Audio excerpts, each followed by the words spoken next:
Perusahaan Umum Badan Urusan Logistik Perum Bulog Kota Lau Sumawe menyalurkan bantuan cadangan benih pemerintah JBP bagi korban bencana alam banjir. Bantuan ini diberikan tetap sesuai protokol kesehatan COVID-19 seperti mencuci tangan, pakai masker, dan jaga jarak. Kepala Perum Bulog Lau Sumawe, Mukti, mengatakan pihaknya tetap mematuhi prokes dalam mendistribusikan bantuan bagi warga banjir di tengah pandemi. Hal ini dilakukan untuk memutus penyebaran virus corona, khususnya di lokasi bencana alam.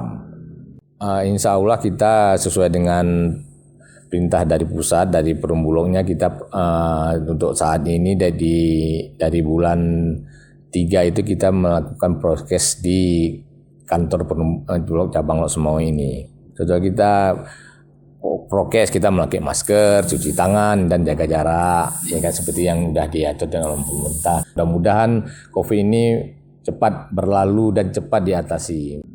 Kepala Perum Bulog Lau Sumawe, Mukti, menambahkan secara keseluruhan ada 2 titik penyaluran CBP, yaitu untuk korban banjir Kabupaten Aceh Utara sebanyak 62 ton dan Kota Lau Sumawe 3,9 ton. Di mana sesuai Peraturan Menteri Sosial Republik Indonesia Nomor 22 Tahun 2019, setiap kabupaten kota dijatah CBP sebanyak 100 ton per tahun. Dari Kota Lau Sumawe, Erwin Jalaluddin melaporkan untuk KBR.